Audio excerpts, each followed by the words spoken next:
Good morning, ladies and gentlemen. It is just after 10 a.m. Monday, the 4th of November, 2019. As you can see on screen, my name is Graham Day, and as usual, I am joined by Pereira. Good Monday. Good Monday. Good Monday. Good Monday. Yes, today is the first day. It's a brand new week, the 5th week of the Scoop. And do you know what? Come closer.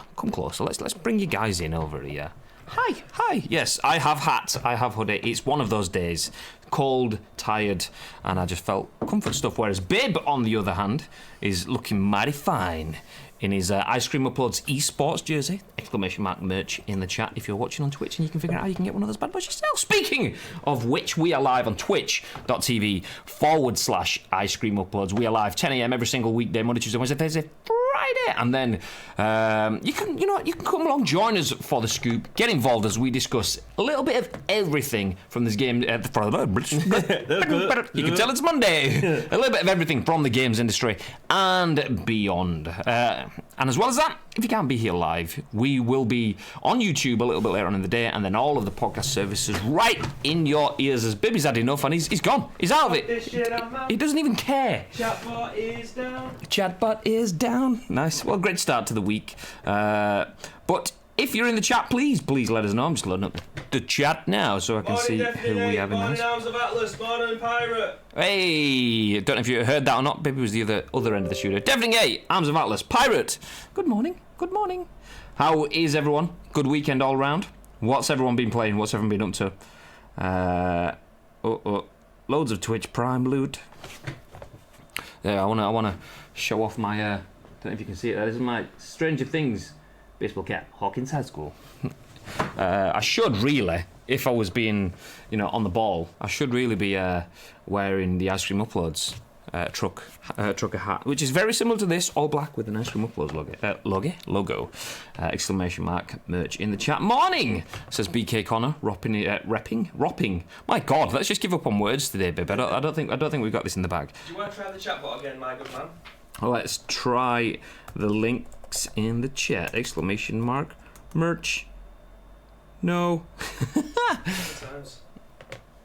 So for those of you listening on podcast services, we are just tinkering just to get everything up and running for the guys that are in the studio. Connor is dropping the link in manually, so it makes it look like it works. Yes, on the ball. So those of you who are on podcast services, we are live, twitch.tv/Ice Cream Uploads. Later on, we will be live on YouTube. Well, not live, we'll be on demand on YouTube. And then a little bit later in the day, we will be on iTunes, SoundCloud, Spotify, and Google Play services. All of the audio services around the world, mostly, probably. Not all of them, but a lot of them. The main ones. Yeah, they're the ones. Peds Community is now hosting you. Thank you very much for the host, guys. If you're in the chat, please say hello. I am just sat here padding and filling like a boss, whilst Bibby is literally not even touching chatbot at all. He's over there. What's that? It's an egg and watercress sandwich he's chowing down on, I think that's done. and a chocolate chip hobnob. ! Merch. Let's give this a go. Yay! There we go. Everything. GG Biberino. Look at that, we've got a sub gift icon on the Ice Cream Uploads channel. That's because we gave some subs away. Yes, we did. On Thursday. Yes, Halloween, Thursday, we gave some subs away. I said we did. The Anarchist did. He's just appeared. He's not come back since. If you want to know what that's about, please feel free to go check out the previous broadcasts. Let's go back to the front. Hi. So, today we have a lot of news to talk about. We've got a brand new confirmed release date, or at least release window of The Last of Us. We have all of the content that was discussed at BlizzCon, which, do you know, did we even mention Blizzard last week? We must have done. Yeah, we put it in the same category as Volta and PUBG. So Blizzard is back on the agenda. We can talk about that. Plus, one of the things that we thought we'd throw in, it's not necessarily games news, but games industry news. We saw a little bit of content last night regarding getting people to pay for followers and exposure on social, which is just I won't say any more apart from it's a piece of shit. But you can, we'll come on to that in a bit. Before we do that, though, let's start off with some big, high-profile news as we jump into our first piece of content. This is from Chris Pereira at GameSpot, and he says, The Last of Us 2 will now release in May 2020. I mean, we kind of expected that, but here we go. So you've got longer to emotionally prepare yourself. This written on the 3rd, like I said, by Chris Pereira for GameSpot, and he says, Sony and Naughty Dog finally set a release date for the highly anticipated The Last of Us Part 2 recently, and we were all ready to set aside a weekend. However, just weeks later, the two companies have decided that February is too early, and the follow-up to the PS3 masterpiece has been delayed until spring 2020, Sony and Naughty Dog announced. In a letter to fans from game director Neil Druckmann, a new release date of May 29th, 2020 was confirmed for The Last of Us Part 2, moving the game back by over 3 months. The news. This reads as if it's only just been announced, even though that was like a couple of weeks before. I think that they stopped the game, didn't they? But they don't think they give a release date or a released month. They just said it'll be coming soon. As far as I'm aware, that's what I remember anyway. I think this is new news, as in like they've actually give a confirmed date of May 29th. Okay. Well, let's run forward a little bit into the article. So Druckmann, who's creative director at Naughty Dog, acknowledged this, writing, I know, it was just about a month ago when we had our big blowout for the game, letting media play over 2 hours of it, along with debuting our new story trailer and revealing the release date. The positive response we saw from our community was overwhelming. You can feel the energy among the team members. After working on something for so many years, it's invigorating to get a glimpse of validation for all the hard work. However, it was during the last few weeks as we're closing out sections of the game that we realised we simply didn't have enough time to bring the entire game up to a level of polish we would call Naughty Dog quality. At this point, we were faced with two options: compromise parts of the game or get more time. We went with the latter, and this new release date allows us to finish everything to our level of satisfaction while also reducing stress on the team. Let's just jump forward through the article to the final paragraph. The release day and Outbreak Day, which is the day that the first game was released on, the release day and Outbreak Day festivities were accompanied by loads of new details, including some from our own hands-on time. Among them was the revelation that The Last of Us 2 will no longer have multiplayer, though Naughty Dog says a separate online experience is in the works. There was no word about that in the latest announcement, nor whether there are any plans for a PS5 version of The Last of Us 2, given the shortened window between the two releases. Are you going to play The Last of Us 2? Absolutely, I'm going to play The Last of Us 2. I'm planning on playing The Last of Us 1. I've got it downloaded, ready on the PS4 again to play through it when I can be arsed, really. I'm in absolutely no rush with the Christmas period coming up. I've got loads of time to be able to play it, really, but yeah, I'm excited for it. I think we've said this with most games that get delayed. I would much rather them delay the game than bring it out and it be not as good as you expect it to be, especially from a Naughty Dog game, which you expect that it's come out and so what did he say, the Naughty Dog quality. Yeah. That's what you'd expect. That's what the fans are expecting. They've waited long enough for the game. Waiting another 3 months isn't the end of the world. Well, as Deafening 8 in the chat says, it's May and he's okay. He's okay to wait on greatness. Absolutely. Which is the best thing. I mean, a lot of people initially you get that kind of like kick in the guts, sort of feeling like, oh, I really wanted that, really expecting that. Let's bring you guys in close. You get that kind of like kick in the guts feeling where you're like, oh, I want it now. I don't want to have to wait.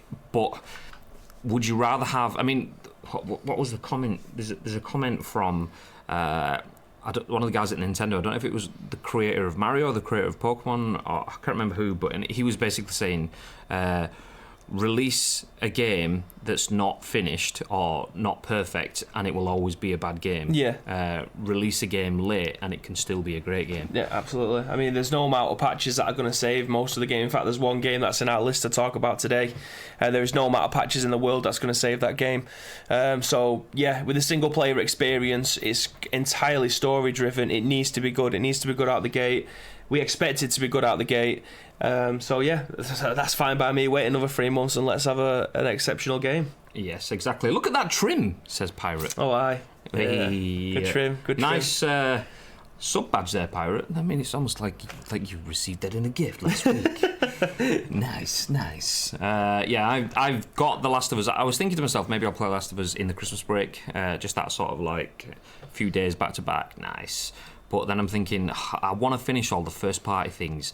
Like I was thinking this as well over the weekend. I think it was Friday, listening to Kind of Funny, and they were talking about how obviously Friday we spoke about Death Stranding on the show, and which just happens to be the advertisement on the article always. And they were saying how Sony kind of pushed the boat out and went crazy into the funding AAA art as opposed to gameplay. And then I was thinking, like, it's funny that they were kind of being high-fived for that, but at the same time people are often criticising Sony for playing it safe and not doing any of the crazy shit they did on the last gen. Because when the analogy, not the analogy, the way people kind of look at it is that when a brand is out in front, they don't do anything crazy. They don't want to upset the status quo. They don't want to rock the boat. They want to stay in front. And if they start doing weird shit, then you can kind of go whee, or you can go whoa. So you can either succeed or you can drop off.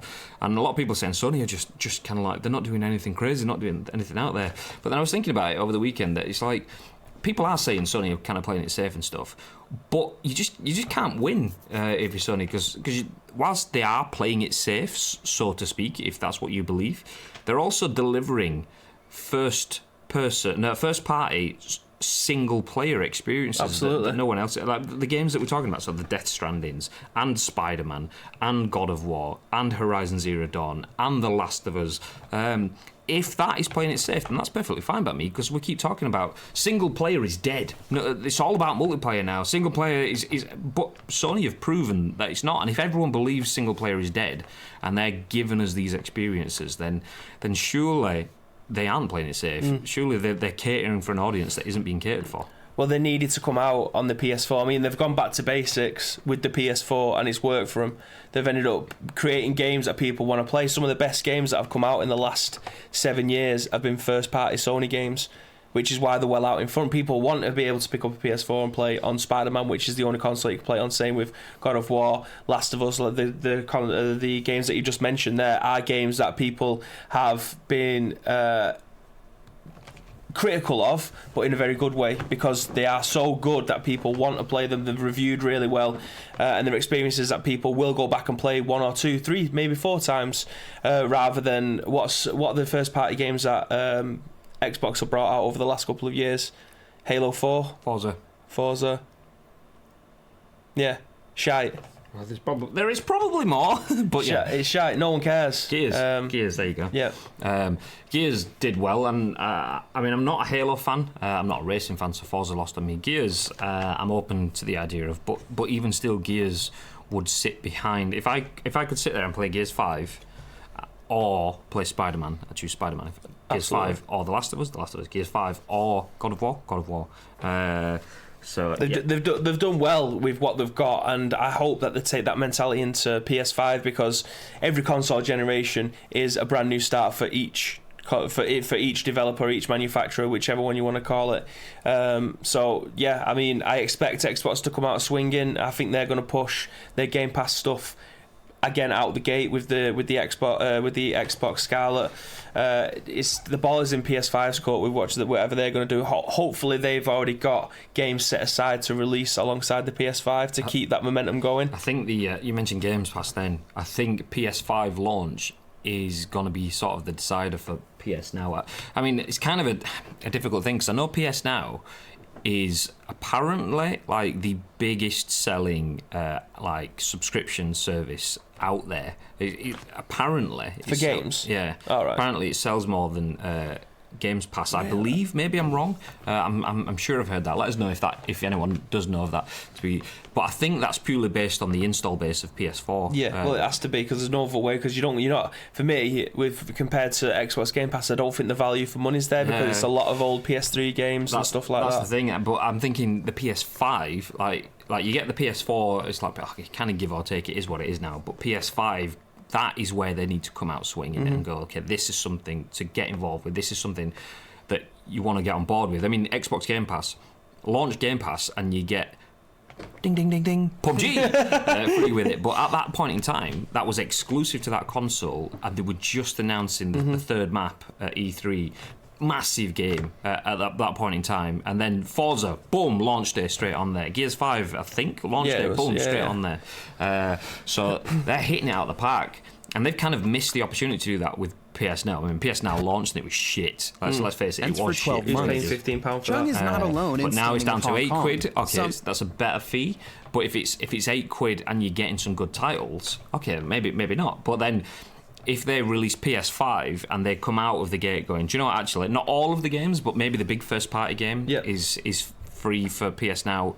And even if they just do it as a limited time thing, you get PS Now at launch and you'll get, let's say God of War 2, not that that's ever going to be there at launch, but if God of War 2 launched, okay, you'll get that free for 3 months. You get a PS5 at launch, you'll get God of War free if you get PS Now with it. Well, the rumour was that they was already starting to develop Horizon Zero Dawn 2, and that was going to be a launch title alongside the PS5. Whether or not that is the case, I don't know, but if they was to bundle it inside of PlayStation Now, I mean, people are going to be shipping out £400 for the console. They're going to get PlayStation PSN on top of that. That's £30 a year or whatever it's going to be when that comes out. Then you'll have the PlayStation Now on top of it. They could just count the money as it rolls in. They just need to do something like that because for value for money for both Xbox Games Pass and PlayStation Now, there's no comparison. Yeah, absolutely. Xbox do nail that. I think that could be the rock in the boat thing we're talking about. Xbox needed to do something to make a dent, and that was why they've kind of give you more to make more of an impact. Would they do that if they were out in front and they were? I don't even have an Xbox One, but I signed up to Games Pass because some of the games that you can play on PC.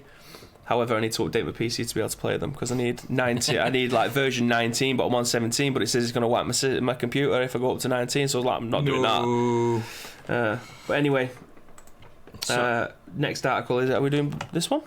Yeah, well, let's jump there. Let's do that. Okay, we will bring the next article up on screen, and this one is pretty new. We've not really spoken about this much at all. It's not PUBG. Or Volta. Or Volta, yeah. But it definitely is. Blizzard. So there we go. BlizzCon 2019. Blizzard addresses Hong Kong Hearthstone banning controversy. This is from Steve Watts at GameSpot. So Blizzard president apologises for the company failing to live up to its standards. It's been a wild couple of weeks for Blizzard following the company's decision to punish professional Hearthstone player Ng Wei Chung, aka BlitzChung, after he used a post-match interview to express his support of the Hong Kong protest. Though Blizzard already released an official apology for its actions, the company took advantage of its platform at BlitzCon 2019 to further address the situation, although it didn't acknowledge any specifics about what it had done. Blizzard had the opportunity to bring the world together in a Hearthstone tournament, company president J. Allen Brack said. We did not. We moved too quickly in our decision making, and to make matters worse, we were too slow to talk with you. We didn't live up to the high standards we really set for ourselves, and second, we failed in our purpose. I'm sorry, and I accept accountability. Brack went on to talk about BlitzCon being an opportunity to showcase the global community for its games and promised we will do better going forward. In response to the original ban, ban against BlitzChung, a protest was organised that is currently ongoing just outside BlizzCon. That Blizzard has shown a willingness to reevaluate their decision is a small step in the right direction, but make no mistake, Blizzard continues to punish these individuals despite widespread outrage from gamers around the world, protest organiser Dayton Young said in a statement to GameSpot. We understand that game publishing developers have a responsibility to moderate the content that appears on their platforms to ensure that gamers are safe from harassment, threats of violence and other dangerous behaviour, he continued, but silencing gamers who speak up about issues that affect their freedom makes us all less safe from oppression and institutional abuse. What an absolute comment. If he said that on the fly, it said in the statement, I was going to say, if that was something you just throw out, then that guy is articulate. Yeah. He's got, okay. Yes, mate. Revert. Let me just read that again. We understand that game publishers and developers have a responsibility to moderate the content that appears on their platforms to ensure that gamers are safe from harassment, threats of violence and other dangerous behaviour, but silencing gamers who speak up about issues that affect their freedom makes us all less safe from oppression and institutional abuse. Do we think that Blizzard silenced anyone to protect people and blah, blah, blah, blah, blah, blah? No, we don't. No, we don't at all. No. But I think obviously we've talked about this a million times. They've definitely gone the wrong way about it. He's admitted that they've come out and they've said things too quick rather than taking anything into consideration, like firing the 2 casters that was trying to talk to him and stuff like that. They just acted way too hasty. I mean, these people, regardless of whether or not they come out wholeheartedly apologise and stuff like that, there was always going to protest, and they're going to be there for the foreseeable, regardless of Diablo 4 getting announced and whatever else comes out that's going to try and please the fans. It's just one of them things. They're just going to have to grin and bear it. I assume we completely forgive Blizzard now, though, because, you know... Oh, 100%, mate. Yeah. Diablo 4. I mean, yeah, I know Overwatch 2 as well. I mean, never even played Overwatch 1, but, oh my god! They're fine! Which comes on to a comment. I mean, I didn't really pay much attention. Obviously, if you'd have listened to the tail end of last week's scoops, you would have found that me and Bibby were absolutely shattered. And that was because we were out the office, out the studio, should I say, doing some on location content with Sniper Ghost Warrior contracts. Shout out to the team if you're watching. At CI Games, that is. Keep looking at that camera. Yeah, hi guys. I look like an idiot because I'm just staring at that camera knowing full well that this one is there. So waving to the wrong one. Look over here, babe. Hello. Hello. We were out of the studio, so I kind of took the weekend to just chill, recharge, kind of get everything fired up again.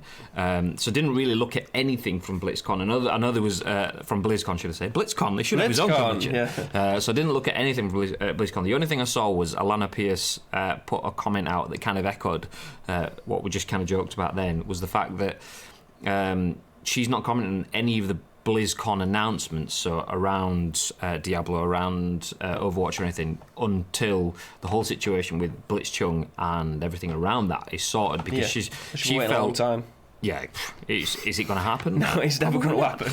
But yeah, she felt the overwhelming response to it was, Blizzard is bad. Yeah. New things. Ooh, that's fine. We're friends now. That's pretty much not necessarily my whole timeline, but it's from people who are retweeting either sarcastically or in favour of. Okay, sometimes it's quite hard to work out when they're retweeting something that's blatantly there to cause maybe controversy or something like that. I don't know. It's obviously whoever it is that's going to be retweeting that, whatever their personality is like. But yeah, I fully agree with it. It's one of them things, like they've timed this perfectly.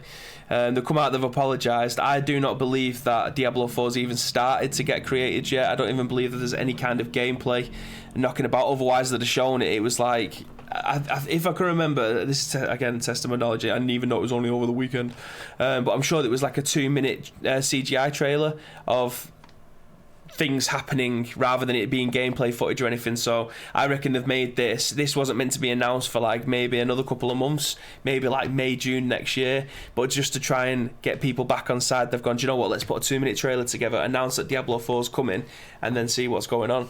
But since then they've come out and said don't expect Diablo 4 anytime soon. So I'm thinking they've brought this out to try and please people, to try and get people back on side. It's like someone's getting a kick in over there, but it's like, look at this, look over here, brand new washing machine. But yeah, I don't believe it's anywhere close to even being created yet. I reckon they just put a shitty 2-minute trailer together just to be able to try and get people back on side, see how it goes from there. But anyone who's got any common sense will just take that with a pinch of salt and still know that they have dealt with this atrociously and they need to get their act together. Well, just looking at the BlizzCon website, I can see a bunch of articles announced 3 days ago, which I assume is BlizzCon. Diablo 4 unveiled, Overwatch 2 revealed, World of Warcraft Shadowlands revealed at BlizzCon, and then Descent of Dragons, Hearthstone's newest expansion, was also announced 3 days ago. So it's covering all bases with all of their Blizzard games then in that case. And they've had StarCraft World Championships, they had the Hearthstone World Championships. Interestingly, I mean, I was just scrolling down a little bit further. Interestingly, didn't see World of Warcraft Shadowlands. Have I mentioned that just a second ago? Yes, I did. Interestingly, I didn't see any of that on my timeline. Like I said, admittedly, I wasn't really on. I was kind of like taking the weekend off. But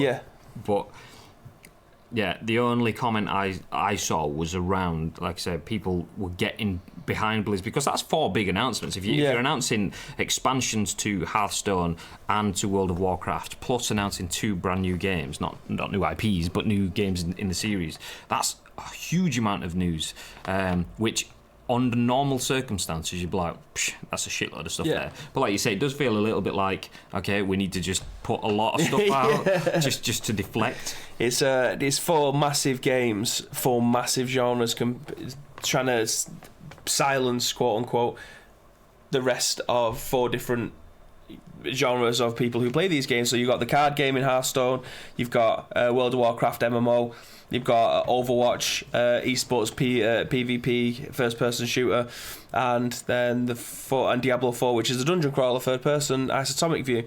That's 4 different types of gamers right there. You're trying to play isometric. That's what I'm looking for. They're 4 different types of gamers. So yeah, they're just trying to push things out the door. One company having that much stuff, you just look at it and you think, do you know what? BlizzCon, Blizzard should say, crisp high five, you guys are smashing it, and then literally they are smashing it to pieces with a big sledgehammer. Bam! Absolutely. It's so daft. If there isn't, I know they've said previously, I know we're digging up old content. You can listen back to all of this, by the way, if you want to hear the previous discussions on this. We've discussed the initial reports of BlizzCon getting dropped, whether China was involved in that, in the whole Hong Kong freedom element, and then gone through our reactions to him then having his sentence dropped and so on. If you can listen to all that, it will be probably easier to watch it back on YouTube. All of the scoops are available on there, or listen to it on one of the podcast services. Spotify, for example. I mean, the videos on demand are on Twitch, but obviously we stream games in and amongst that too. So yeah, you will be able to catch up on there. But I mean, they've said in their comments that they didn't have any outside interference from China. But surely, if you've got a company that's successful enough to have Hearthstone and World of Warcraft and Overwatch 2 and Diablo, plus have some StarCraft content at the event as well. You've got all of those in one place. Then surely you, as a developer, could just go, do you know what? We done fucked up. Do you know what? We absolutely did. It took us long enough to apologise, and now it's taken us 5 times as long to realise that we've still fucked up. So fuck it all. Do you know what? Everyone back. Sorry, it's really bad. Blah blah blah. That's what they should have been doing it for me. And the fact that it seems like they got their hands tied somewhere in it. Yeah, exactly. I mean, that massive audience that's in China wanting to buy StarCraft and Hearthstone and all the rest. Yeah, they clearly. Let's just pretend. Let's just stay silent and hope it goes away. And it probably will do if eventually it will do. If outrage culture always has an end point. Well, like a comment we mentioned of Alana, people going, oh, look, new stuff. I'm going to take 2 or 3 of those, and then people go, what was a Blitz, John? Yeah, who? But that's it. Are we do we want to do you have that one? Or did I open that one? You opened that one. Okay, yeah. Just before we jump ahead, do you want to slack me that one? Yeah, we'll stay on target, on track with Blizzard. This is just adding things in on the fly. So yeah, obviously, Overwatch 2 was announced during BlizzCon. There was a lot of content around that over the weekend, so you'll no doubt seen. Friday, Saturday, Sunday, Overwatch 2 got announced, and this is something I know absolutely nothing about. I literally just saw the article, opened it, and then added it to the agenda about 20 minutes ago without even looking at it. So let's have a read. Overwatch 2 game director says leaks are demoralising to the team. This is from Sharif Saeed, I think, from VG247. So, interesting. Overwatch 2 has only just been announced and there are leaks. I don't know any about these, so let me just have a quick read through. You may have noticed in the BlizzCon 2019 opening ceremony that Jeff Kaplan was not too enthused about basically his entire pitch leaking online ahead of time. Good heard. Overwatch 2 was officially announced at BlizzCon 2019 on Friday, but very little of that game direct Jeff Kaplan would reveal later wasn't actually known ahead of time thanks to a couple of leaks. This isn't Kaplan's first major leak, but the veteran developer was nonetheless heartbroken to see so much of his team's work out in the wild before they got the chance to reveal it properly to the world. Do you know what? I know people like having content, and I know journalism obviously is about digging out the story, finding stuff that's there freely available. Journalists finding stories is different from knobheads leaking information. Yeah. I mean, when it comes to stuff like this, though, like, I've never understood why people don't just have this one file on the PC and then the file that they're going to present on a USB. Do not let that go anywhere. Do not put it in file sharing services. Do not put it in Google Docs. Do not put it in OwnCloud or Dropbox or whatever it is that the people are using to store this shit, because sooner or later somebody's going to find this shit. The thing is, I mean, even like the OwnClouds and Dropbox and things like that, I can see all that being fine. It's the For Your Eyes Only. Thank you very much for the host Precision and everyone else that's tuning in. Good morning. But yeah, having it on a Dropbox and things like that, that's fine by me. That's just a function, a system. But it's who then gets access to it, and if it's in a Dropbox place, is it like something that only me and you can access to, or is it just a company-wide one? And then if it is company-wide one, can Jeff in accounts or whatever that's a bit dodge, he always takes the milk out and finishes his brew but then puts the empty carton back in the fridge. I mean, what, can he really be trusted? But like, do people get paid for these leaks? Ish. Some people just do it for the love. They want to share the information to the world, not realising that what you're doing is strangling the thing that you love the most by taking any steam away from it. All that momentum that it would have had if you loved Overwatch so much that you thought, I'm going to share the news about 2 hours, 12 hours before it gets shared anyway. You're not doing anything but getting yourself an exclusive. Building your own clout, but taking away the clout from the brand that it's all about. And potentially losing your job. Yeah, that's if that's where it's come from. Let's carry on through the articles. So leaks are very interesting, and they have more of a moral impact on the team than anything else. It's extremely demoralising. You feel totally deflated, Kaplan told Kotaku Australia at BlizzCon. When you're trying so hard to deliver something for somebody and have it to be spoiled in a way that's not coherent, that's the part that bothers us the most, where people are not given all the information and all of the context that they need to understand what we're doing. Kaplan added that when people online make comments about game art based on leaks, such as judging the game's visuals through low-quality screenshots, the artists who created that work feel demoralised too. They take such care to make the art look beautiful, and then we get some crappy version of what the art looks like, and then people are like, I don't know, it just doesn't look that good. And we're like, no, it does. It looks amazing. It's just a crappy screenshot that someone took, so it can be a bit demoralising, he said. Kaplan, of course, was on the World of Warcraft team when the Burning Crusade expansion leaked the week of BlizzCon, so he knew how to deal with a leak of that magnitude. Ultimately, he's confident anyone will remember about Overwatch 2 will be what the game brought to the table and not the leaks. If you fast forward to 2019, everybody looks back at Burning Crusade as one of the World of Warcraft's strongest moments, their favourite expansions, and nobody remembers that Burning Crusade was leaked at all. Overwatch 2 does not yet have a release date, but Blizzard says it's at least a year out. So yeah, that's, for me, an absolute steaming pile of shit. I mean, we've worked on numerous game releases from a content side of things, and we've worked on games that have had content leaked, and it's shit. It's proper shit. I mean, forgetting the developer angle, I mean, we aren't developers. I can barely develop a brew without making mistakes. So we definitely don't have to deal with all of that. But from what we can talk about, we do the social content, we do scheduling, and that includes everything from designing social assets, writing social media posts, creating a campaign that helps a brand engage with its audience. How can we do a campaign that doesn't just go, hi guys, here's our game, buy the game, yeah! How can we do something that, do you know what, actually, we appreciate what you do for the game, and we want to get you involved with the launch campaign. So we sit down, we have discussions, we build out the full plan. And then you go, okay, we're going to announce this here, and it's going to be real cool because these people are going to be the first people that get to announce it, and they're all going to be like, oh, do you know what, I was fully involved and integrated in this campaign, and then from that we're going to move on to this bit, and then whilst you're doing that, someone's going, here's everything, and let's reference something specifically. I keep seeing. Or kept seeing people getting pissed about the release schedule for PES 2019. The one for 2020 this year. Yeah, 2020. Oh god, that made me piss so bad. Nothing's come out, but there was this thing that said that this was coming out. Yeah, something that was leaked by someone that isn't the product or the brand team. It made me piss so much. Like, clearly, I don't know who made these things, but because they've seen it on Reddit, it's. Oh my god, it's absolutely true. Oh god, like the road, but fair enough. Like of the 7 things that was on there, I think 2 of them was like bang on, but there was like ones where something's been announced at E3. No shit, something's been announced at E3 for like the last 3 years. Oh my god, something's coming at Gamescom.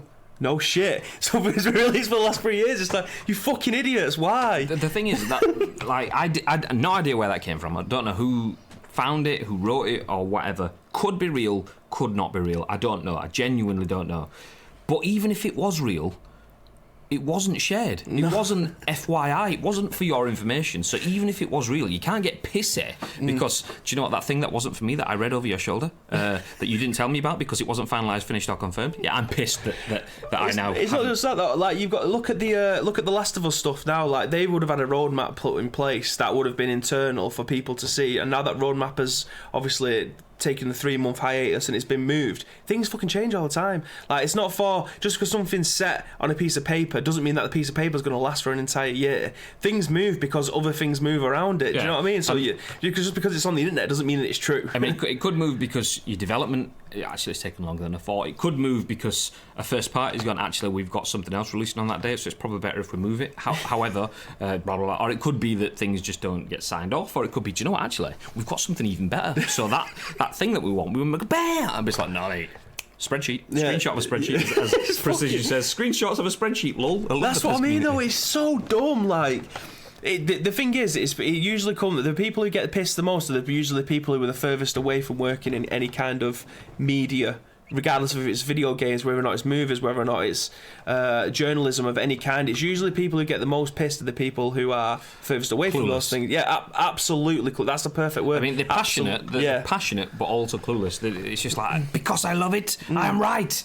And then it's like, that thing that you promised I was getting, I haven't got, but I didn't promise it. I don't care if you didn't promise it, you promised it. And it's like, I'm fairly certain that spreadsheet thing picked up that much traction that Adam Batty were just getting absolutely battered with this spreadsheet, and he just turned around and said, I don't know where this has come from, mate. Did you get it from me? Did you get it from any of the channels? No. It's just like, oh god. The thing is, though, people backtrack so quickly, though. Oh, okay, it wasn't sounds from like you. me, that. It didn't come from you. Oh, okay, sorry. Anyway, Precision's here now. Can we stop talking about him? Yeah, sorry, I did mention him by name, but it's a little bit awkward. I appreciate the host, though. Thank you. Cheers, Precision. Thanks. Anyway, moving on. So, talking about games that have been cancelled and delayed and announced, what about cancelled games that might be coming back? This is kind of your realm, this one, Bibby. Do you know what? I will take this one second. Go. Let's go. Right, so this is on Eurogamer. It's been written by Vikki Blake, and it's a report that's saying that Nintendo wants to bring cancelled 3DS games to Switch, which makes me extremely happy because Samantha had a 3DS that I played on. Are you moving that slider? Yeah, that's pretty. I'm there like, wow. Well, you see, I haven't got that on my stream. But yes, Samantha had a 3DS, and I never got to play it because she was playing that much Pokemon and Animal Crossing and whatever else she was playing on it. So the fact that some of these cancelled games are coming to the Switch means a lot to me.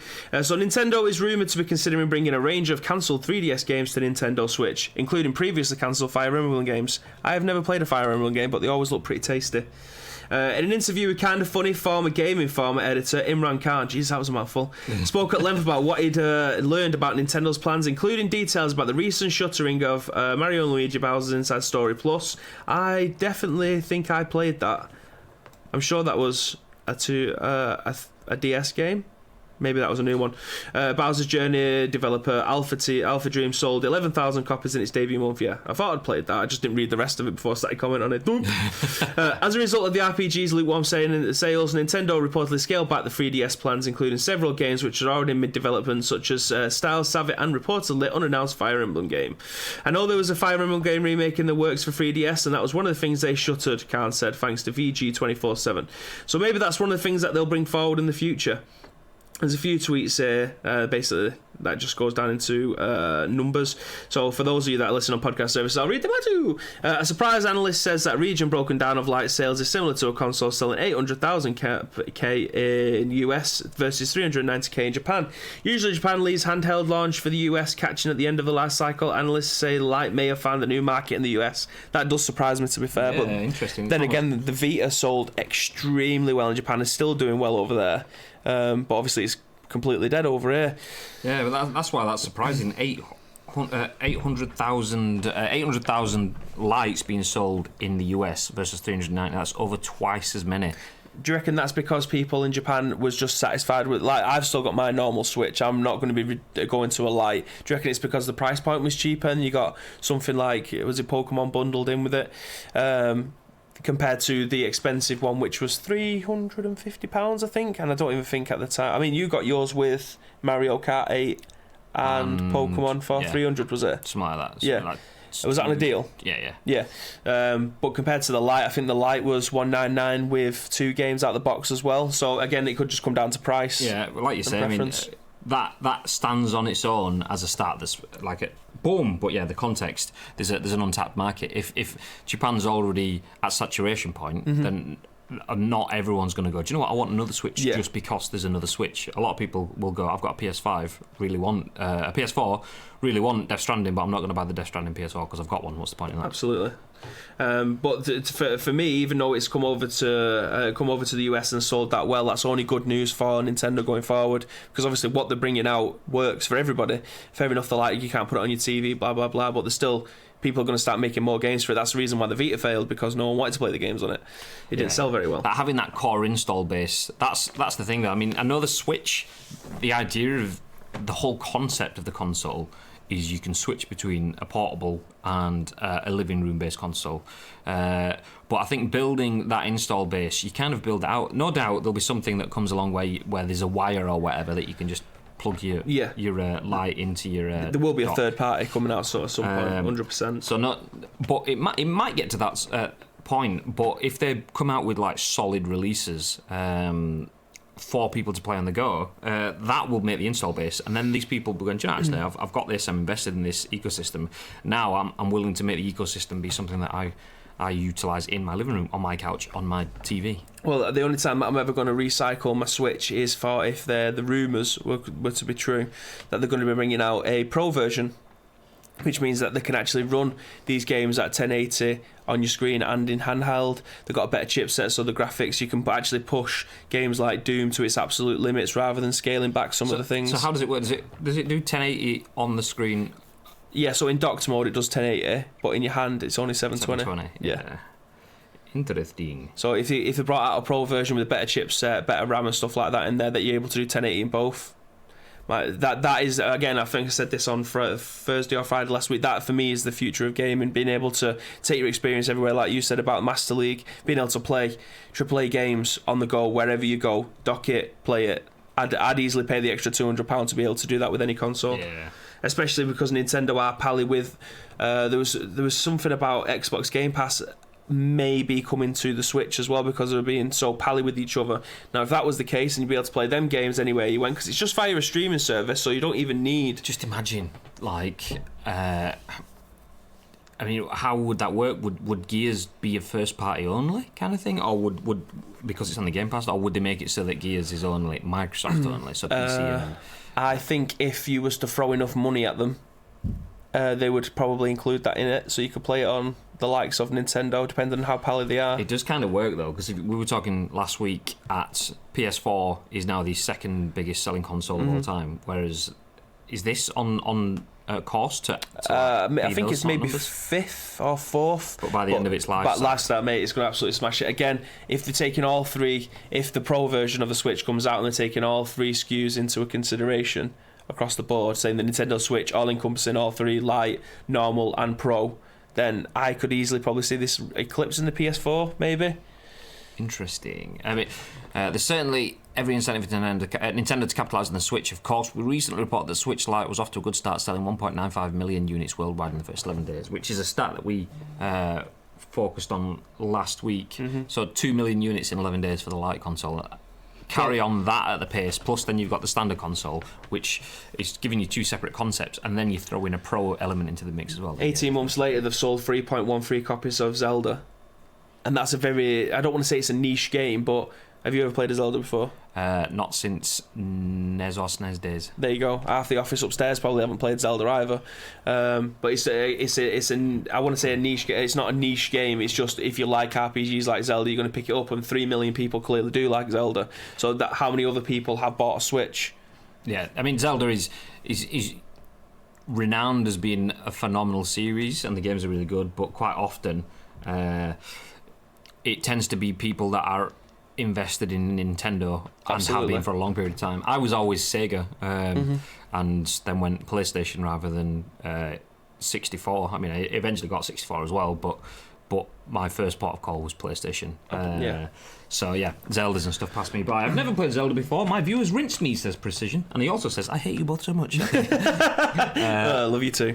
But speaking of Zelda, I was downstairs last Thursday, I think it was, and I started playing Zelda on the SNES Mini that we got in the office. And I realised, because it was Lee's, he's up to like he's nearly cleared the game. He's got all the hearts, so he's got like 20 lives. So he's like level 94 armor and stuff like that. The guy's a beast on it, and there's me with my little 3 hearts. But yeah, I love Zelda. The fact that they're selling that many gives me immense satisfaction, because I'm still yet to pick up that version, Link's Awakening. But yeah, it's brilliant. No, I've always been quite a big fan of Zelda. I love Zelda and how he runs around with his sword and his shield.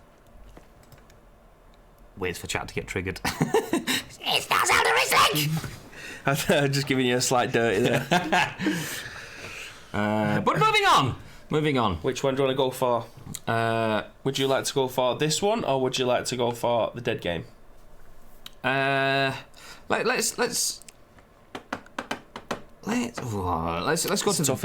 go to the dead game. Let's go to the dead game. I don't want to finish on a dead game. That kind of kills it all. We do have a story that we are quite passionate about that we're going to finish on. It's not really a story. It's just something that kind of rings true. Bullshit. So we will come to that. But before we do, let's jump onto this. This is a Polygon article written by Owen S. Good. That's a top name. Owen is good. That's a top name. Change his name to Ebenezer. Oh, he's a good. He's a good. He's Ebenezer good. So Anthem's live services producer leaves BioWare. Another sign this game probably won't turn around. So if anyone in the chat has played Anthem, or if anyone has ever found or met anyone that enjoyed Anthem, please. Willis.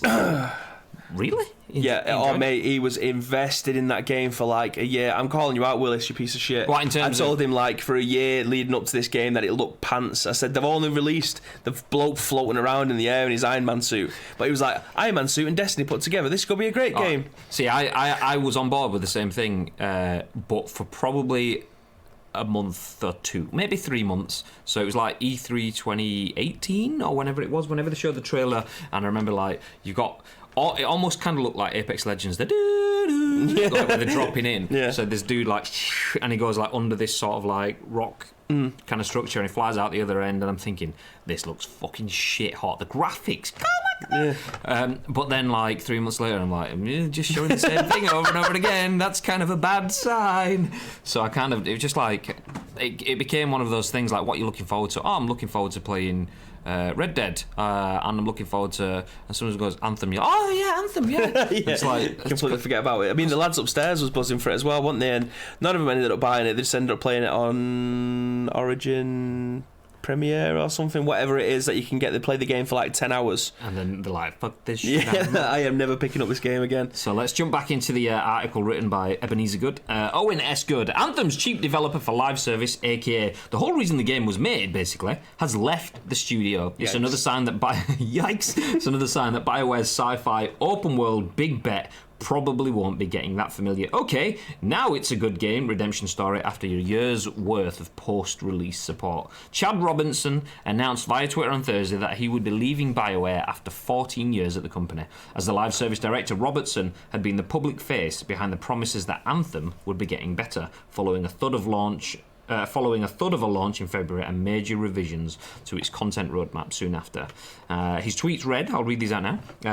This is my last week with BioWare. I've been with the company for 14 years, and I'm grateful for everything I've been a part of here.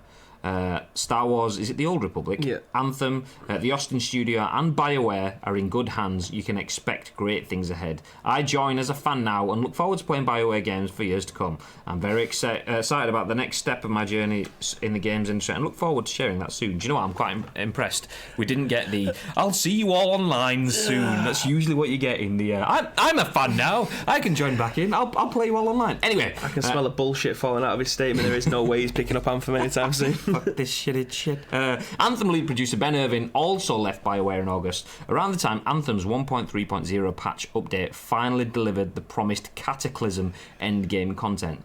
That was after BioWare reorganised its plans to deliver add-ons as narrative acts in favour of seasonal updates and overall balancing and tuning. Probably the biggest sign of EA's expectations of Anthem, or lack thereof, came when the game was added to the library of free titles in EA Access back in September. That's the EA Access, that's the one I was looking for. And in a conference call with investors on Tuesday, EA's top executives had little to say about their expectations for Anthem or BioWare, other than a Dragon Age sequel will probably come out after the company's 2022 fiscal year, which begins in April 2021, which is basically, forget about that, let's talk about this. Coming into 2019, Anthem had been looked to as a tentpole product supporting EA's software-as-a-service focus. For BioWare, it was also seen as a critical rebound from a lacklustre Mass Effect Andromeda that launched in March 2017 and saw post-launch support end 5 months after, along with the closure of the Montreal studio that made it. So basically, BioWare... shit. I mean, it's harsh, I'll take that back. BioWare aren't having... They're having a difficult time, let's put it that way.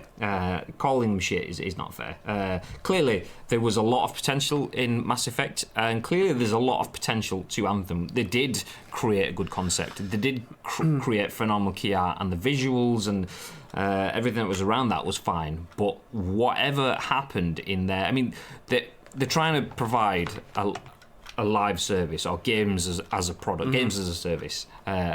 But if your game as a service doesn't deliver a good service, then you literally have nothing. Well, you have two different sides of the coin with these, because you had Mass Effect Andromeda that was obviously people was absolutely dying to get hold of because they played the other 3 Mass Effects beforehand. So they obviously had a fan base installed for that. It's just technically the game was a mess. Like, it just wasn't developed right. It looked like it wasn't finished in most places. Like some of the player faces looked like a smashed lasagna by the end of it. And then absolutely love it when you say that. Smashed lasagna. So it works for everything though.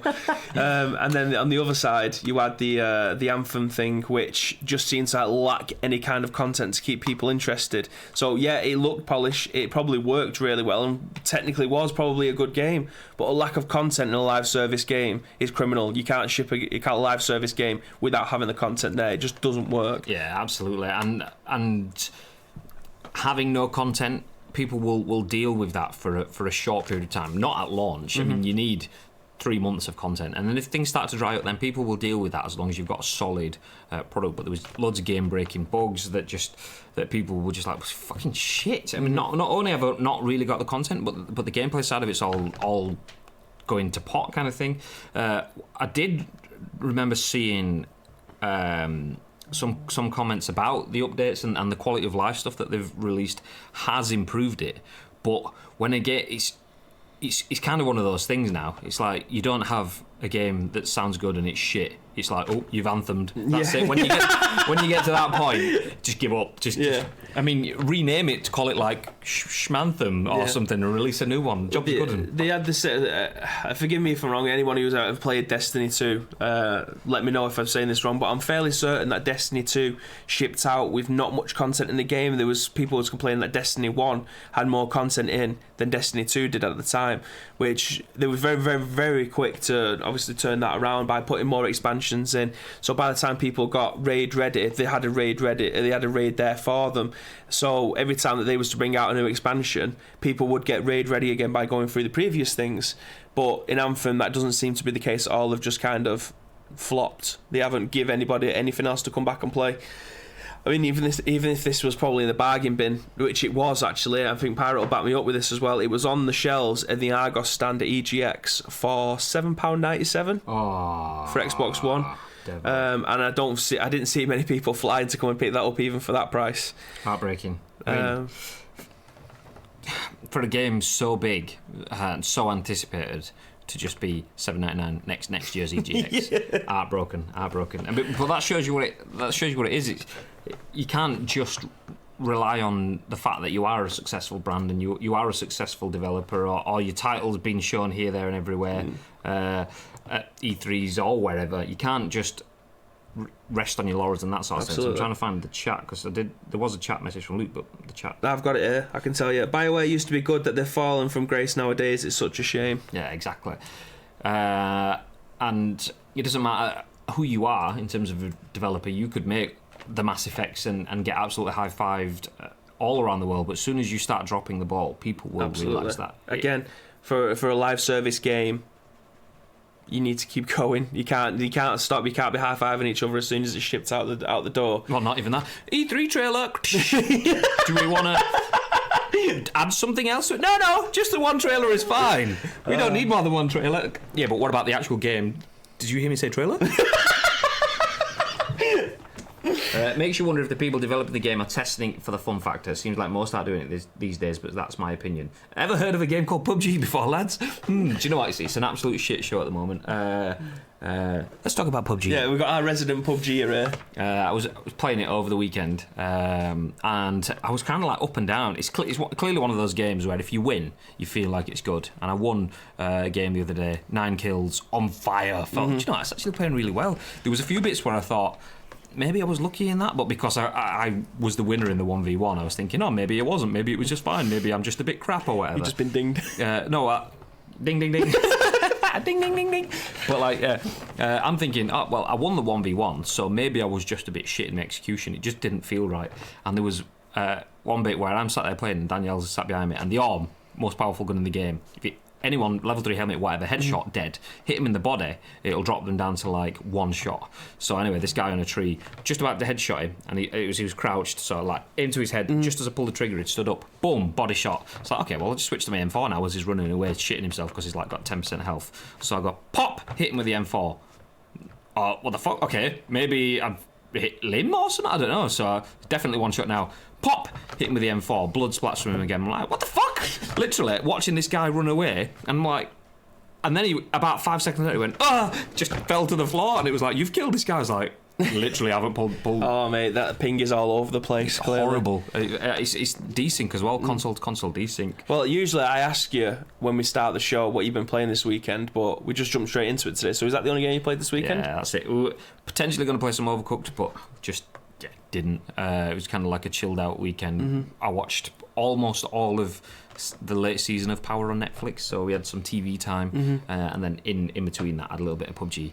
So some good games, but overwhelmingly you just kind of like it's funny playing with different people. I was playing with people from different places. Well, playing with a guy from Liverpool, and you can just hear him going, "Fucking, well, we're fucked." He's an Xbox player, and then played with some guys from South Africa last night. Oh yikes! And I'm gonna offend everyone by trying to do a South African accent now. It's gonna be like sounding like New Zealand. Yeah, I'm not even gonna bother.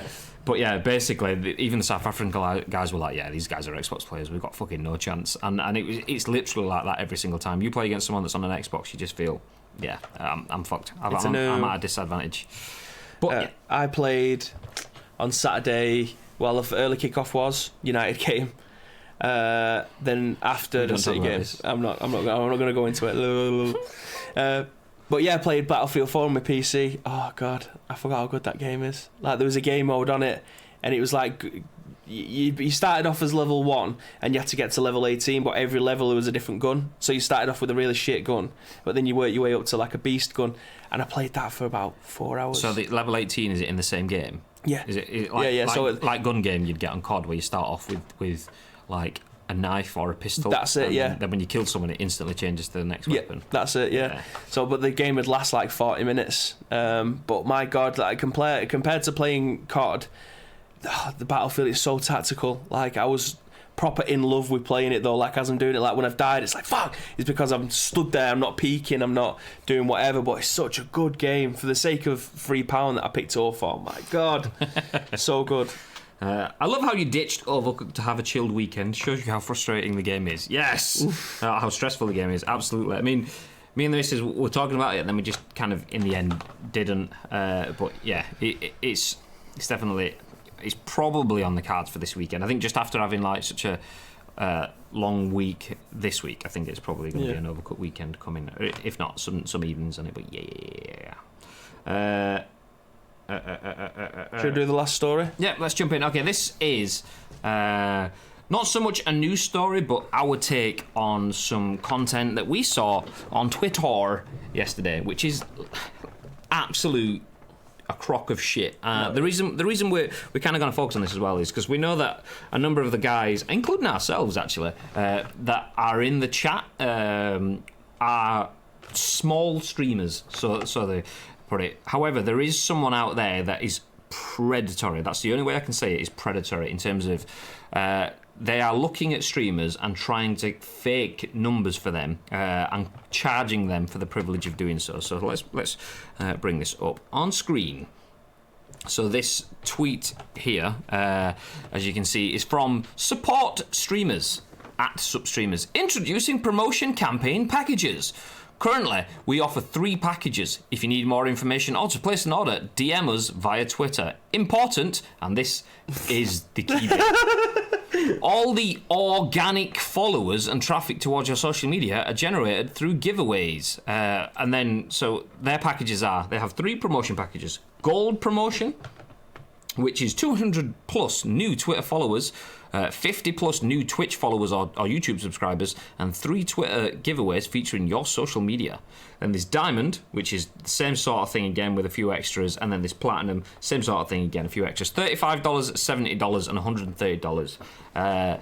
So they're trying to build in a good, better, best sort of thing there. So for $35, you get this. For $70, you get over twice as much for doubling your money, and for $130, you'll get over twice as much, but it's a little bit less even still. Basically, what they're trying to do there is pick on people that want to be successful in streaming, that want to be content creators, and they're saying, do you know what we can do? We can deliver you something that's too good to be true. If you give us 35 quid, we'll get you a bunch more followers. But then the bit at the bottom, all the organic followers and traffic towards your social media are generated through giveaways. We do not use any kind of bots that can harm your accounts. So what they're acknowledging there is Twitch's terms of service say that any view botting, any follow bots, anything like that that you can invest in to artificially increase your following is against terms of service. This is saying that what they are doing is they are running competitions and promotional campaigns that will send people to your channel, and that's fine. If you want to run a competition to send people to your channel, if you want to work with a brand that sits alongside your brand, perfectly fine. But to advertise that as a subscription service that you are paying for, and then to say that is organic reach, is an absolute crock of shit. I mean, if you've seen someone with, I don't know, we'll say 28,000 followers, but when they go live, they only have 4 people watching. That's straight away, you know, something's a bit fishy there. But that's the thing. I mean, people, you're not going to get partnered or anything with that, are you? You're not going to stand out as a stream that everyone wants to come and enjoy and have a good time with, kind of thing. It's vanity metrics, absolutely. I mean, like you can see that tweet there, 114 responses. Guarantee you, they never get 114 responses, and I can tell you that because their responses are saying they don't get 114 responses. All the responses to that tweet are people going, yeah, but you've got 90,000 followers on Twitter, yet you get 2 retweets maybe when you post something. But that shows you what it is. What they are charging is to give you a number, not success. You can't buy success like that. The only way you can be successful as a streamer, as a content creator, is, well, it's not even that clear cut. The only way you can be successful is, 1, have a USP, have good content. So your USP could be, let's bring this in closer. Your USP could be that you are the best in the world at a game. It could be, I mean, clearly not in the ice cream studio, it could be that you have a personality, or it could be that you have a bit of banter, or it could be that you have a persona, like a Dr. Disrespect or whatever. It could be a mixture of all of that stuff. You could be the best at any one of those, though, and still never make it on social media. At all. Nothing is guaranteed. What you do need as well as having all of that quality, if you do it eventually, you'll find your way through. And the reason people say eventually is because what you need is luck. You need that break. It could be someone with a lot of following gives you a high five, or, like signal boosts a post or something, and you take off from there. You had like Shroud going into that woman's chat who needed like medical bills or whatever, but she was singing, wasn't she? And then Shroud come in and hosted with her like 26,000. Everyone going sub and absolutely. I mean, that's just the kind of guy he is, but he wasn't looking for money for doing that. That's all. That's just at the kindness of his heart. But this the is thing just with her though is she probably won't be massively successful off the back of that. She will probably have short-term success in terms of she'll get the money for the medical bills and so on. How many of those people are still subscribing to her channel? Does she get hundreds of followers and stuff? But that's because she didn't have. She'd not done the groundwork. So she'd not, I mean, not trying to criticise her by any means, but she's not got a full content campaign. I'm assuming, I don't actually know if she is, I've not seen the channel, but she's not got the full content campaign. She's not done something that Shroud's then gone, do you know what, I really like what she's done there. Yeah. Shroud has kind of been charitable to her rather than interacting with something. And that's the thing, is support streamers are there saying it's as easy as $35 and we'll get you 50 new Twitch followers. It's not that easy. It's embarrassing. And if you want 50 new Twitch followers for $35, buy your own stuff, do your own campaign that ties to content that you're making. I mean, we've done giveaways on ice cream, and we will do more giveaways on ice cream. Partially for signal boosting, we might have a new series coming that we want to get out there, and a competition is a good way to create. Definitely won't say it out there. Create organic growth. The reason they're trying to push it as organic is they aren't paying. They're not going into PPC ad spend and going, do you know what? Promote that post to this many people. They're saying, oh, it's natural spread. It's organic because Bibby's sharing it and I'm sharing it because we want to win stuff. And it's not organic because you can't call that organic. It's I don't know, sub-organic. I don't know if there's even a term for it. Organic is people going, oh, do you know what? This content is amazing. Other people need to see it. That is a different form of paid promotion. People are opting in for the prize, not for the for the followers. And 10% of those people might stick around for your content afterwards. But if you pay $35 and get 50 new Twitch followers, you'd be lucky to get 10% from that. If 5 of them will stick around for your following or tune into your shows on a daily basis, you would be extremely lucky. And it's horrible to see a brand that is led by a content creator effectively carnivorizing, what's the word? Feeding off of. Yeah, they're looking for, like, with someone like my brother who's only 13. If he had that amount of money in his pocket, he knew that numbers to him were everything. Like, he's only 13. He sees people, like his favourite streamers, getting in stupid numbers. Obviously, he wants to try and achieve that, and he'll do it by any means necessary. If he had 40 quid in his skyrocket, then you 100% know he will be doing that to try and get 200 new followers. Yeah, it's an absolute shit show. The only way. You hate to see it, says Connor. I'm just going to jump through the comments. That's my channel, Bibby. Please don't bring me into this. Not to mention the followers will probably unfollow as soon as the competition ends. Anyway, exactly, yeah. Sounds like the Jake Paul thing from a couple of years where he can teach you to be a guaranteed successful YouTuber, but you have to pay for every video, but it was all basic stuff. Streamers would tell you anyway for free if you asked in chat. Exactly. There is no quick fix. There is no secret recipe. There is not secret recipes, there is a bit of a recipe that you can follow to increase your chances of being successful. So things like having a schedule, things like having call to actions, things like having a reason for doing what you're doing. If you don't have a reason that resonates through, is the reason just to sit there and have fun? That's a perfectly good reason. Fine, that's your reason. Is your reason that you want it to be successful enough to support you financially as your job? But that's perfectly fine. Whatever your reason is, go for it and share. Bring people in to help you along that journey. By just going, follow me now, why are they following you? What is the reason for it? That's the thing. And support streamers are being shady and underhanded there by saying, nah, you don't need to have a reason. You don't need to have a dream. You don't need to have a voice. There is no constant message for you and your community to all join up and shoot the shit about. No, it doesn't. Not these people will be there regardless. Just give me $35, and it's bullshit. Absolute bullshit. You'd hope people with any kind of common sense aren't going to be going for this. Anyone with their own brain, hopefully you'd think that they won't be going for this, but it is what it is. People are sometimes blinded by numbers rather than them doing it for the reasons. Like if you're getting into streaming to try and become famous, then you're doing it all wrong. Yeah, absolutely.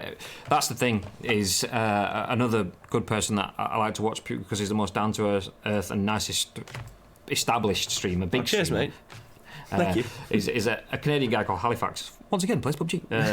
But he's really, really nice in terms of, he tells you that he started out as it had a deaf in his family and it was a bit of a distraction for him. Something cool, and he doesn't have how many people are watching on screen because he sees that as something that he then has to try further and go bigger and beyond, and he focuses on the numbers, not the content. And that's such a... I mean, very few people do it like that, but that's the perfect way to go about it. Just speak to no people as if you're speaking to a million people. Absolutely. And speak to a million people as if you're speaking to a million people. My end game for doing all this is obviously we've been able to create our own show. We'll be able to speak to the same people and new people that come into the stream every day. But eventually, at some point, it'd be nice if someone thought, fucking hell, they are really good at hosting stuff. Come and host our keynote. Come and host our event or something like that. That's goals. I want to be able to be in the industry as someone who is good at hosting. Like, I'm fucking terrible at commentating. Like, we said this the other day. Like, when me and you do the invitationals, I'm the colour commentator. Is it the bees? That's it. I'm the colour commentator, and you do the actual commentary in the game. So that's just the way that we are. We've got that partnership, and we're able to do that kind of thing. But like, we would never go out and buy 200 people. It's not even viewers. They're like, people not to follow after you. The last 200 we bought. I mean, it cost us $35. Rip-off merchants. But yeah, currently we offer 3 packages. If you need more information, place an order or DM us via Twitter, says Support Streamers. 100%, let me just be clear on this, do not ever do that. That is bullshit. Instead, subscribe to twitch.tv/Ice Cream Uploads. It's just $4.99 and you will get all the tips that you need to be indefinitely 100% successful with everything in life, not just Twitch. Maths will make you good at maths. Cooking? Do you want to learn how to make rice? Yes. No, I'm not speaking English though, because I am horrible at that. I mean, that's because he gets a free subscription on Twitch Prime. He doesn't pay his $4.99 right now that you should spend that your own to money. Be fair, I actually do pay my $4.99 to this, and I give my free one to the doc so I can use his emotes. that is no joke. I subscribe to the doc with my Twitch Prime so I can use his emotes. But yeah, no. Bargain! I think you're both beautiful commentators, says Tunny. Cheers, Mr. Tun. Is that Mr. Chris Tun? I assume so. I assume so. Good morning. When do I get my pay grade? I need... That's your brother, innit? I don't know what you mean, when do you get your pay? What? I don't know. But I didn't even realise that you'd subbed. Or have you just subbed? Because I've not got any notifications. I don't have them on my screen. But yeah, thank you for the sub. So yes, if you've just subbed, David, then you will get all of the pays all of the time and stuff. You get to use our cool emotes. Assumed correctly. How you doing, Mr. Tun? Still repping the Gymshark stuff, looking sexy. I see you. By the way, Mr. Tun, if you want to be successful on social media, do you know that you can just go to @SupStreamers and just pay $130 and you will get 350 plus new Twitch? Fuck off. Yeah, we're just talking about support streamers being absolute banana hammocks and trying to rinse people. There you go. That's what we're talking about. So yeah, introducing promotion campaign packages. Look at that, is filthy. Worth the money. I mean, fair play to them. They've got nice artwork, and I know. Yeah, they've got a good graphic designer. Yeah, that's from a UX perspective as well. That good, better, best sort of like promotion. I mean, they've got gold and diamond and platinum, which is good, better, best. They've got increasing value perception in terms of it's costing more money, but you're getting more stuff. They've got green ticks and everything. So it must be worth the money. But my God, mate, come on. There's a guy called Drax FTW, Drax for the win, who's a proud member of Team RPD, and he's got 15,000 followers himself and stuff. But that means he's a content creator. He's a graphics designer, YouTuber. Mate, if you're a content creator, how can you, in your own right mind, do that to other content creators? It's wrong. People out there have got 50 followers and a dream and $35 thinking, okay, this is going to kickstart my dream. It's not. All it's going to do is throw money into his pocket, and that's rude. Not just 350 plus. Oh, anyone got to spend $130 asking for a friend? I may have a 75 and we can go halves. We'll have 225, 175-ish each. 175 plus each. Bam. But anyway, ladies and gentlemen, that is the end of the scoop. A new week started with a bit of... Week 5. A bit of fire in the belly. Hey, we did it today. Not many stumbles. Oh, that was weak. Try again. Okay. Alright, so the first one for audio listeners was probably about a 7 out of 10 connection. I'd say the second one was probably about a good 9, a steady 9. 9.2, I reckon. Easy. Well, I think the only way that you'd be able to get a 10 is if your hand was completely symmetrical, but I think my hand is way bigger than yours. Yeah, I've got diddy hands. And not only that, you need to do a right to left kind of thing to get the full connection, but we'll take that. Solid 9.4 says precision. Up to mine. I'll take that. So, ladies and gentlemen, that is the end of the scoop for Monday, the 4th of November. I had to look down because I never remember the date. Tomorrow, bonfire night. You doing anything on bonfire night? I went on Saturday to Rosendale Was it good? with Samantha to go to our walkers, and yeah, I mean, fireworks. I said this to her. I said we're going to get to this cricket club, and I can 110% tell you right now that the only bonfire is going to be a load of pallets that they've got from somewhere, and it's just going to be on fire, and it's going to be the most jippo thing that you are ever going to see in your life. We got there, and what was we all watching? Pallets. About 700 pallets go up on fire. To be fair, the fireworks was really good. We bought an absolute wedge of fireworks to have. We were going to set them off on Saturday night, but it was just smashing it down in Salford. Cold, wet, in Gammy, so they're all just sat there in the house waiting. They've got a bunch of rockets, a selection box, a shitload of sparklers. It's going to go. What we did have, though... wait, so Graham has baby hands confirmed? I do. I've got tiny little fingers. Yeah, what we did have, though, was because we were going to be in the garden having fireworks, you kind of need hot dogs. Mm-hmm. So we got some bread rolls, massive sausages, not frankfurters, like a proper sausage. Yeah. That's what she said. And then, just waiting for it. Is anyone going to clip that or what? But then, because my wife is the best woman in the world that's ever been the best ever, made some chili. But with like full-on beef in it as well and everything, like, rather than mince, but like sexy as fuck. So chili dogs covered in cheese. So we didn't have the fireworks. We just had. It's a good job this desk is quite high. You need to the whip sound effect and be like Todd from Scrubs. So yes, there we go. I was wrapping things up, but then we got talking about fireworks and things. So ladies and gentlemen, we will be back 10 a.m. tomorrow. On twitch.tv/Ice Cream Uploads. If you've missed any of this, though, don't worry. We will be putting it live on YouTube a little bit later, just after the show, roughly an hour or so. And then we'll be live on all podcast services, as long as it's all the podcast services, one of the 4 that we use. Which are Spotify, iTunes, SoundCloud, Google Play, bam! Well done, mate. Yeah, I genuinely never said it that fast before. I thought I was going to cock up halfway through. But there you go. We are done for today, ladies and gentlemen. Until tomorrow, my name is Graham Day. Thank you very much for being here. Bib, anything you want to say before we leave? See you tomorrow at 10. Fireworks started in the bathroom later. Oh, yeah! That's what she'll do to you. But until then, stay frosty.